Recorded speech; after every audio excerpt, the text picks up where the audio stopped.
আজকে আমার রান্নাঘরের মেনুতে ছিল গরম গরম বিরিয়ানি আর তার সাথে হান্ডি মাটন। দেখো কতটা সুন্দর হয়েছে, তাহলে রেসিপিটা তাড়াতাড়ি শেয়ার করে নিই।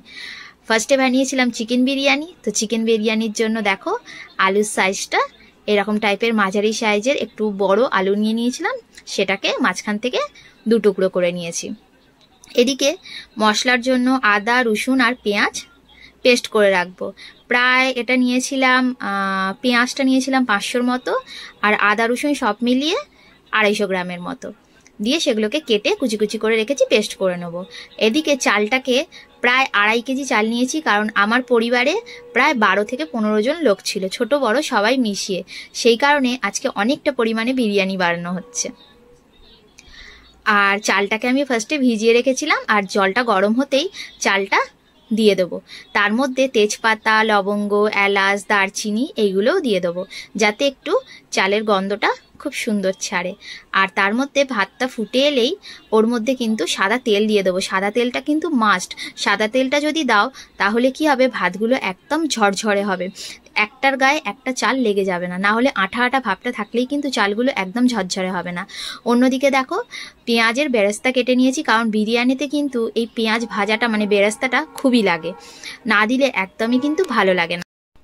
পেঁয়াজটাকে কিন্তু একদম লাল লাল করে ভাজা করে দেবো একটু নুন দিয়ে। আর নুন দিলে কি হবে, করকরে ভাবটাও চলে আসে পেঁয়াজের। এরকম করে একদম ব্রাউন ব্রাউন কালারের পেঁয়াজের বেরেস্তাটা ভেজে নেব। অন্যদিকে একটু জলের মধ্যে ফুড কালার মিশিয়ে আমি যে সেদ্ধ করা আলুগুলো রেখেছিলাম সেগুলোকে একটু গরম ছাঁকা তেলে ভেজে নেব। অনেকে কি করে, প্রেসারে আলু সেদ্ধ করার সময় কিন্তু ফুড কালারটা দিয়ে দেয়, আলুর কালারগুলো হয়ে যায়। কিন্তু আমার প্রেসারের কালারটা কিন্তু একেবারে অরেঞ্জ অরেঞ্জ কালার হয়ে যায়, সেই কারণে আমি ওটা করি না। আমি কি করি, আলুটা সেদ্ধ করে নিই, তারপরে এরকম জলে ফুড কালারটা গুলে আলুগুলো ডুবিয়ে তার মধ্যে তারপর গরম ছাঁকা তেলে আলুগুলোকে একদম লাল লাল করে ভেজে নিই। আর পেঁয়াজের জন্য আমার প্রায় 1 কেজি পেঁয়াজ লেগেছে, কারণ আমি ওইদিকে প্রায় 500-র মতো পেঁয়াজ কেটে রেখেছিলাম, যেটা পেঁয়াজ বেরেস্তার জন্য রেখেছি। আর ওই পেঁয়াজটাই কিছুটা রেখে দেবো, যেটা চিকেন কষাটা বানাবো, যেটা বিরিয়ানিতে দেওয়া হবে। আর এইদিকে দেখো হান্ডি মাটন বানানোর জন্য আমি মাটনটাকে ভালো করে ধুয়ে নিয়েছি। মাটনটা প্রায় 1.5 কেজির মতো মাটন নিয়েছি। মাটনের মধ্যে আদা রসুন আর যে পেঁয়াজটা বাটা রেখেছিলাম সেগুলো একসঙ্গে পেস্টটা দিয়ে দেব। আর তার সঙ্গে হলুদ, লঙ্কা, জিরে গুঁড়ো, ধনে গুঁড়ো পরিমাণ মতো এর মধ্যে অ্যাড করে দেবো। এই যে বললাম পেঁয়াজটা 500-র মতো কুচি কুচি করে রেখেছিলাম, সেটা একটু পেঁয়াজ ভাজার জন্য রেখেছি, আর একটু এই মাটনের মধ্যে ওপর থেকে অ্যাড করে দেবো। আর দিয়ে তার মধ্যে, আর মাটন মানেই কিন্তু সর্ষের তেল, পুরোটা কিন্তু সর্ষের তেলে করলে এর টেস্টটা কিন্তু দ্বিগুণ পরিমাণে বেড়ে যায়, একদমই সুন্দর টেস্ট হয়। আর ওপর থেকে প্রায় 200 গ্রামের মতো আমি টক দই দিয়ে দেবো। দিয়ে ভালো করে এটাকে একটু ম্যারিনেট করে প্রায় 1 ঘন্টার মতো এটাকে সাইড করে রেখে দেবো ম্যারিনেশন করার পর, যাতে ভেতরে সব মশলাগুলো অ্যাড হয়। আর একটু ওপর থেকে কাশ্মীরি লঙ্কার গুঁড়ো দেবো, যাতে কালারটা খুব সুন্দর হয়। সব কিছু মশলাগুলো কিন্তু অ্যাড করেই মেখে রেখে দেবো। এদিকে দেখো আলুগুলো আমার লাল লাল করে ভাজা হয়ে গেছে। সবকটা আলু একসঙ্গে গরম তেলে, ছাঁকা তেলে ভেজে নেব। ভেজে নেওয়ার পর তুলে রাখবো। আর ওদিকে যে হান্ডি মাটনটা বানাবো তার জন্য কি করব, একটা মাটির আমি বড় হাঁড়ি নিয়েছি, যার মধ্যে প্রায় আমার 1.5 কেজির মতো মাংস ধরে। এই বড় হাঁড়িতে কি করব, যে ম্যারিনেট করে রেখেছিলাম মাটনগুলো, ওই ম্যারিনেট করে রাখা মটনটার ওপর থেকে কিন্তু আর একটু আমি লঙ্কা গুঁড়ো অ্যাড করেছিলাম, যাতে একটু ঝাল ঝাল হয়। বেশি পরিমাণে ঝাল হয়ে গেলে কিন্তু বাচ্চারা আছে, সব দিকটা ভেবেই কিন্তু আমি অল্প পরিমাণে ঝাল দিয়েছি। দিয়ে সেটাকে পুরোটা কিন্তু দেখো এই ম্যারিনেশন করা যে মাটনটা ছিল সেটা পুরোটাই কিন্তু হাঁড়ির মধ্যে দিয়ে দেবো। এর মধ্যে কিন্তু একদমই জল অ্যাড করব না। যে ম্যারিনেট করেছি, যে টক দইটা দিয়েছি, সেখান থেকেই কিন্তু পুরো জলটা বেরোবে। দেখো আমি এর মধ্যে কিন্তু একটুকু জল অ্যাড করিনি। আর লাস্টে একটা বড় রসুনকে এরকম করে থেতো করে নিয়েছি, থেতো করে ওর মধ্যে অ্যাড করে দিলাম। আর কাঁচা লঙ্কা নিয়েছি, একটু চিড়ে কাঁচা লঙ্কাটাকে মাঝখান থেকে ওর মধ্যে জাস্ট দিয়ে দেবো 3-4টে, কারণ এই শুকনো লঙ্কা তো দিয়েইছি গুঁড়ো, তো সেই কারণে আমি এর মধ্যে বেশি কিছু অ্যাড করব না। আর বলতে ভুলে গেছি, এর মধ্যে কিন্তু আমি এলাচ, লবঙ্গ, দারচিনি আর তেজপাতাও কিন্তু দিয়েছি, যাতে টেস্টটা খুব ভালো হয়। আর এইভাবে হাঁড়িটাকে চাপা দিয়ে দেবো। আর সব থেকে ভালো হয় এরকম যদি ফয়েল পেপার থাকে, ফয়েল পেপার দিয়ে পুরোটা চাপা দিয়ে দেবো। চাপা দিয়ে দিলে ভালো করে এই ফয়েল পেপার দিয়ে চাপা দিয়ে দেবো। এই ফয়েল পেপার থেকে যে ভ্যাপারটা বেরোয় সেটাতেই কিন্তু পুরো মাটনটা একদম সেদ্ধ হয়ে যাবে, কোনো জল লাগবে না। তোমরা এইভাবে কিন্তু হান্ডি মাটনটা একবার বানিয়ে দেখতে পারো। অনেকেই কিন্তু যদি ফয়েল পেপার না থাকে তাহলে কিন্তু একটু আটা মেখে নেবে, আটা মেখে নিয়ে তাহলে হাঁড়ির সাইড থেকে একটু আটাটা লাগিয়ে দেবে, যেমন আমরা বিরিয়ানি বানানোর সময় দিই, আটাটা চাপা দিয়ে দিই, তাহলে কোনো রকম কোনো হাওয়া বেরোতে পারবে না, ওর মধ্যেই কিন্তু পুরোটা লক হয়ে যাবে আর দিয়ে ভালো করে সেদ্ধ হয়ে যাবে। এইভাবে তো আমার হান্ডি মাটনটা রেডি করতে দিয়ে দিলাম। একদম স্লো আঁচে একদম বানাবো, একদম মানে গ্যাসের ফ্লেমটাকে একদম স্লো রাখবো, একদম জোর করব না। হাঁড়িতে যেহেতু করছি, প্রায় আমার 60 মিনিট লেগেছে, মানে 1 ঘন্টার মতো লেগেছে আমি ওই মাটনটা তৈরি করার জন্য। ওইদিকে আর হাতি দেব না, বাস। তারপরে আমি কি করব, বিরিয়ানি চিকেন কষার জন্য চিকেনগুলোকে দেখো এরকম বড় বড় সাইজের একটু 200 গ্রামের মতো পিস করে নিয়েছি, প্রায় 10 পিসের মতো চিকেন ছিল। সেই চিকেনটাকে ভালো করে কড়াই একটু ভেজে নেব। আর তার মধ্যে একটু এর মধ্যেও কিন্তু এলাচ, লবঙ্গ, দারচিনি আর তেজপাতা দিয়ে ভালো করে একটু তেলে ভেজে মাংসগুলোকে তার মধ্যে কি করব, যে বেটে রাখা আদা, রসুন, পেঁয়াজ বাটা ছিল সেগুলোকে একসঙ্গে এর মধ্যে মশলা দিয়ে কষিয়ে দেব। আর যে টক দইটা রেখেছিলাম, প্রায় এর মধ্যেও আমি 200 গ্রামের মতো টক দই অ্যাড করব। আমার প্যাকেটটা ছিল প্রায় 400 গ্রামের, তো মটনে 200 গ্রাম দিয়েছি আর এই চিকেন কষাতে 200 গ্রাম দিয়েছি, যেটা বিরিয়ানির মানে গ্রেভিটা বানাচ্ছি। হয়ে গেল, ওইদিকে আমার চিকেন কষা হয়ে গেছে, সেটাকেও আমি একটু সেদ্ধ করতে দিয়েছি। এইদিকে আমি একটু দুধ নিয়ে নিয়েছি, দুধের মধ্যে ফুড কালার মিশিয়ে দিলাম। দুধটা আমি নর্মাল টেম্পারেচারে যে বাড়িতে থাকে সেই দুধ দিয়েই বানালাম। অনেকে কিন্তু দুধটা ফুটিয়েও বা গরম করেও রাখতে পারো, আমি ওইটাই করেছি, মানে একদম ঠান্ডা দুধটা ইউজ করিনি। আর একটু কেশর নিয়েছিলাম, কেশরটা ওর মধ্যে দুধে ভিজিয়ে রেখে দেবো, বা জাফরান যেটাকেই বলি রেখে দেবো। ওপর থেকে একটু মিঠা আতর এর মধ্যে মিশিয়ে দেবো, দিয়ে এটাকেও সেট করে নিলাম। এদিকে দেখো আমার চিকেন কষাটাও হয়ে গেছে।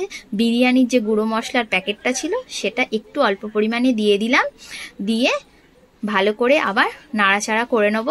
আর এর মধ্যে একটুখানি জলটা প্রায় 2 ছিপির মতো এর মধ্যে অ্যাড করে দেবো, আর কেওড়া জলটাও 2 ছিপির মতো এর মধ্যে অ্যাড করে দেবো ওপর থেকে।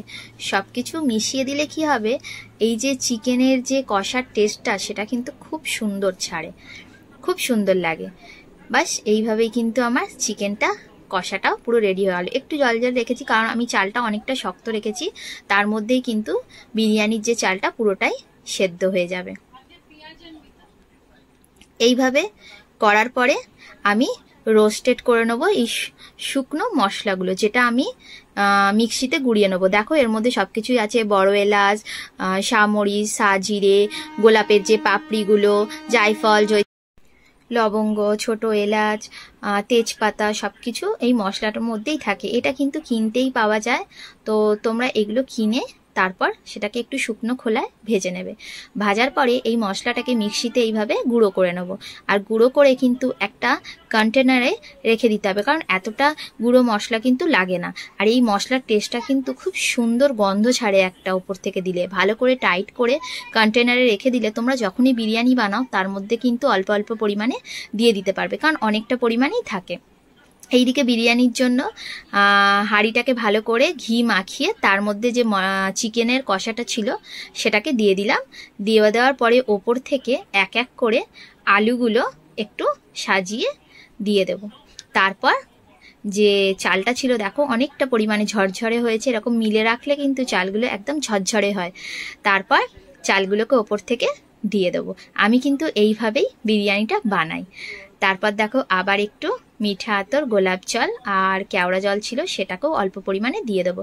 কারণ অনেকটা পরিমাণের আগে প্রায় বুঝতে পারছো 2.5 কেজি চাল, 2.5 কেজি চালের বিরিয়ানি মানে অনেকটাই বড় ব্যাপার। আমার যদি হাজব্যান্ড একটু হেল্প না করতো তাহলে আমি একসঙ্গে পারতাম না। অল্প হলে আমি করে নিই, কিন্তু অনেকটা পরিমাণে ছিল আর বাড়িতে অনেক গেস্টও এসেছিল, সেই কারণে একটু পরিমাণে হেল্প করে দিচ্ছিল। তারপরে আর যে জাফরানটা ছিল দুধে ভেজানো, আর যে ভিজিয়ে রেখেছিলাম যেটা কালার ফুড কালার দিয়ে, সেটা ভালো করে ওপর থেকে ছড়িয়ে দিলাম। দেওয়ার পরে আবার লাস্টে একটু ঘি ওর মধ্যে অ্যাড করে দেবো।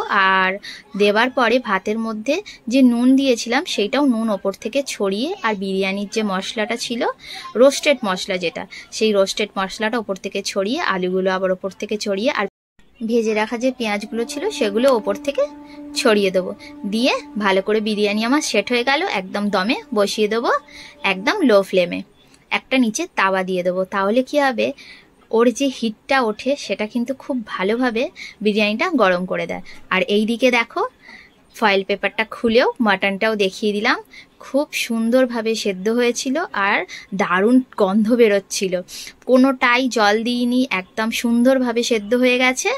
দিয়ে ওপর থেকে একটু গরম মশলা ছড়িয়ে নাবিয়ে নেব। আর খাওয়ার সময় গরম গরম এইভাবে বিরিয়ানি, আর তার সাথে একটু যদি স্যালাড হয় আর রায়তা। বিরিয়ানি ছাড়া কিন্তু রায়তা একদম মানায় না, আর রায়তা ছাড়া কিন্তু বিরিয়ানি একদম মানায় না। আজকের কম্বিনেশনটা ছিল এটাই। আর আমার পরিবারে অনেকজন গেস্ট এসেছিল বলে আজকের রান্নাগুলো এইভাবেই হলো, আর খাওয়া দাওয়াগুলোই এইভাবে হলো। যতটা পরিমাণে আমার উপকরণ জোগাড় করতে লেগেছে আর বানাতে টাইম লেগেছে, খেতে বিশ্বাস করো এতটা টাইম একদমই লাগেনি। আর পরিবারের সঙ্গে হাসি ঠাট্টায় সব খাবারগুলো নিমেষের মধ্যেই একদম শেষ হয়ে গেল। আজকের ভিডিওটা কেমন হলো অবশ্যই জানাবে। এইভাবে গরম গরম বিরিয়ানি আর তার সাথে হান্ডি মাটন, কম্বিনেশনটা দারুণ না? তাহলে তাড়াতাড়ি চটপট বাড়িতে সবাই বানিয়ে ফেলো, আর বাড়িতে বানিয়ে তাড়াতাড়ি সবাই ট্রাই করে নাও, খেয়ে নাও। আজকের ভিডিওটা এই পর্যন্তই।